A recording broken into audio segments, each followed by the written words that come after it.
I am so excited for today because I am going to show you how I make homemade Pop Tarts. And I'm going to do 3 flavors: brown sugar cinnamon, chocolate, and strawberry.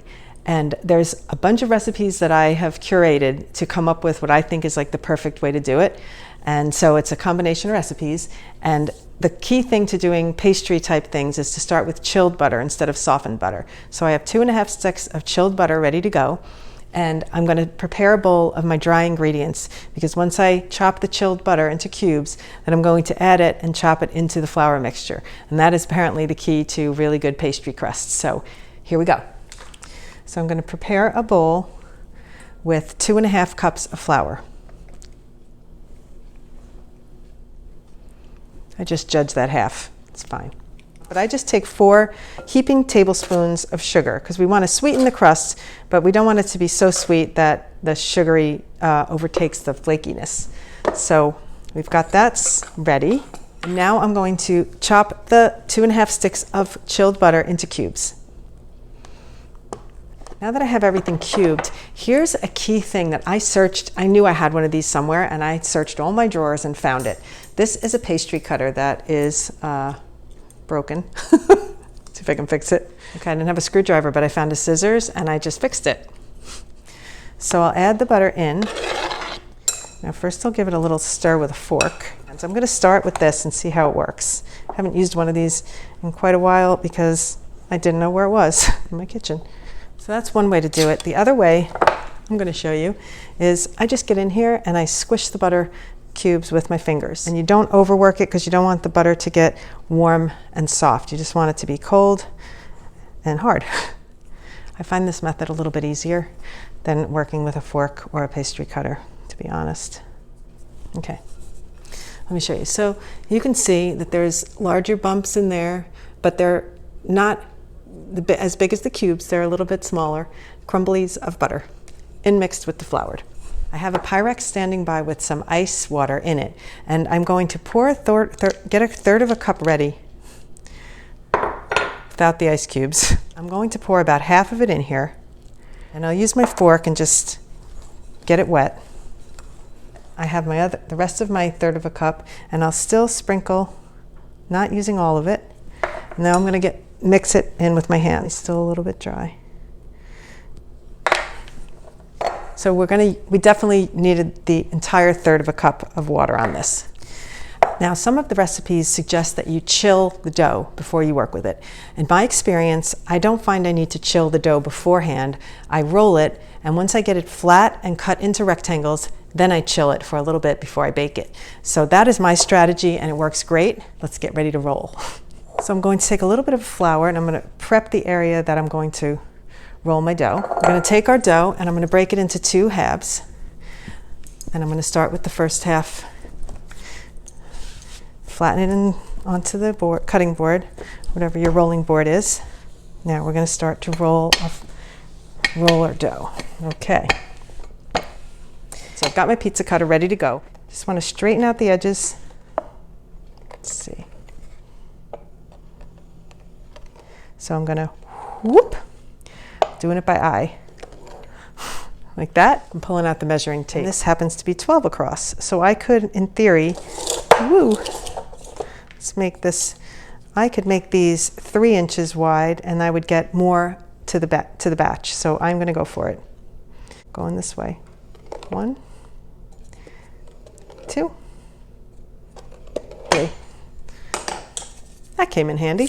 I'll bring in my parchment paper lined cookie sheet, and I'm going to use a spatula to lift these and lay them in here. So my plan here is to use one of these as a top and one as a bottom, and a top and a bottom and a top and a bottom, like that. So this will be tray 1. I'm going to go put this in the refrigerator and then get another tray ready. I'm going to take the other ball of dough and do the same thing, so I'll get another tray ready. 1, 2 cuts. 1, 2, 3. Okay, now I'm going to get these in the refrigerator, and we'll make our fillings while these are all refrigerating for a little bit. I've got my oven set to 350, and I'm going to start with the brown sugar cinnamon mixture first. So I take a half a cup of brown sugar, my Penzeys cinnamon, and I need 2 teaspoons For me, I'm just going to shake. And then I'm going to take 2 tablespoons of flour. And let's give that a stir. And that's ready to go, set aside. Now for the chocolate filling, we need to actually warm the chocolate with some butter. And we're going to use our milk chocolate chips from Nestle's. You can use semi-sweet or whatever kind you want. So you're going to take about 3/4 cup of chocolate chips, a little bit less than a cup, and put that in. Then we need 2 tablespoons of butter. Okay. Now I'm going to put this on the heat and get it going. I'll put that on a nice low heat. I don't have a double boiler, as we know, but when there's butter mixed in with the chocolate, it's a little bit easier to do it directly on the heat as long as you keep the heat low. And once that's melted, I'm going to add in a cup of confectionery sugar. So you can see what's happening. As soon as that butter is completely melted, that is when I'm going to add in the confectionery sugar. So I'm going to add this in. So I'm going to add a little bit of milk into this. Okay, we have a nice consistency here. Add the rest of my confectionery sugar in. All right, that looks fantastic. So it's nice and smooth, just like that. Drops a little bit. And I'm going to set this aside, and this will get ready to spoon into the shells. So now I'm chopping up some strawberries to get them ready to go. So I have roughly a cup of fresh strawberries chopped. I'm going to add that into a pot. Now I'll take about 1/3 cup of sugar, add it into the pot. Get a teaspoon of vanilla in here. Thank you, Penzi. And we'll get this going on a low heat as well. Good news for you is once you pick your favorite flavor, you don't have to do all of these fillings. You could just decide which one you want to go for. But I'm going to do all 3, and I'm going to see what the family likes best. So I also need a zest of a lemon. Okay, just a little tiny bit that I'm going to add to this as well. All right, let's get this going. So once it's pretty tender and feels cooked a bit, that's when I'll add in the lemon zest. I'll remove it from the heat, and I'm going to add it into the mini chopper now. Now just a gentle chop on this. I love this thing. One of my favorite things in my kitchen is my Cuisinart mini chopper. I'm excited because we're getting close to the fun part now. The next thing to do is prepare an egg with a little bit of milk so that I can brush each Pop Tart with the egg wash. You crack 1 egg, boom. You add a little bit of milk in there, and then we scramble with a little brush to take our egg wash and brush the Pop Tarts. So I'll start with the cinnamon sugar mixture and focus it in the center so that our Pop Tart has a little bump in the middle, and then we're going to crimp it around the sides. I'll pick the top next to it to go on it, and we're going to touch it down on the sides. Now we take a fork and we crimp the sides, and you want to press down pretty significantly on these sides. Now, let me show you what I'm doing. You see how tightly? You really want to press down because these things will puff up and separate. So it's important to make sure that they are pressed tightly on the sides. There's a lot of TLC that goes into Pop Tarts, but it is so worth it. Now, very important. So here I've got 6 ready. 2 important things before these go in the oven. 1, they get the egg wash. Just a gentle brush of the eggs. And you'll see when they come out, they get a nice golden top from doing this. Step 2 is I take a toothpick. I have a little shell toothpick here. I take a toothpick, and you have to poke holes in the top to let the air out. So I poke like 5 holes in them at least. 1, 2, 3, 4, 5. Now before these go in, I'm actually going to put them back in the refrigerator just for a couple of minutes while I do the next batch, and then I'll put 2 trays in at the same time. So let's do some chocolate ones next. Same process, a little bit of egg wash, and a good amount. Take a nice healthy teaspoon, and we'll put that right in the center. Put our top on it. We crimp those sides. Get it down nice and tight. So now I'm going to hit these 4 with egg wash, and then we're going to get them in the oven. Toothpick. So I'm going to take this and pop it in the oven. I'm going to get the first tray, and we'll get those all going. And the first tray is going in. You can see the strawberry filling looks very liquidy, so I don't like that consistency. I think it's not going to work. I think it's going to it's too soupy. So I'm going to make this better by adding a cup of confectionery sugar to kind of tighten it up and make it nice and thick. I don't want it to be slurpy and falling out. So I'm going to take a small amount in a bowl, and I'm going to add a little bit of confectionery sugar to thicken it up. And I will give you all the correct amounts on the YouTube channel in the description.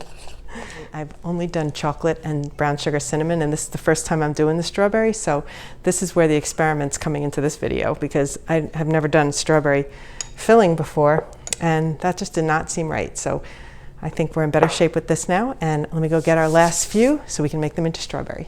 Our last bit of egg wash, here we go. I'm going to dip it in the middle. It's already spreading pretty quickly, so I'm going to try and quickly contain it. Oof. Yeah, this is challenging. Let's get my fork on the job. Let me finish off the egg wash on these. They look good so far. I'm excited. I'll clean up a little bit while those are baking, and then we'll check on them, and I'll share how they are looking. So our brown sugar ones are pretty perfect because those I've done a few times before. So we're looking good on that. The chocolate, I probably overfilled them. I got a little too excited about the chocolate, I guess.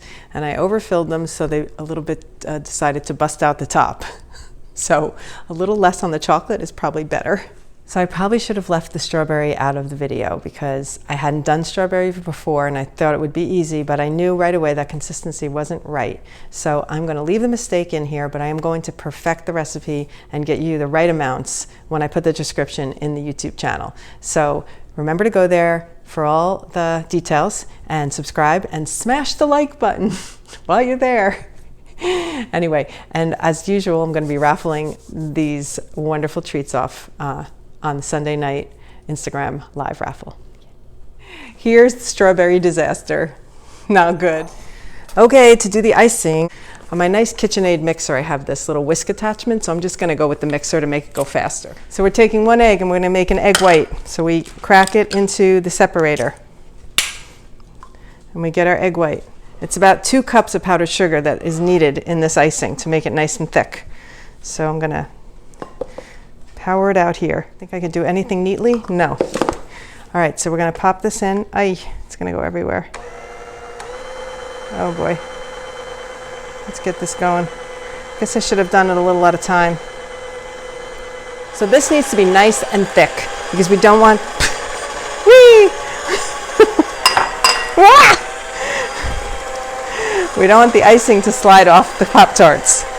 So I've got a nice, really thick, so it's not going to slide off. So that is the first step. Just paint it right on. So good. And then we'll sprinkle. Whee!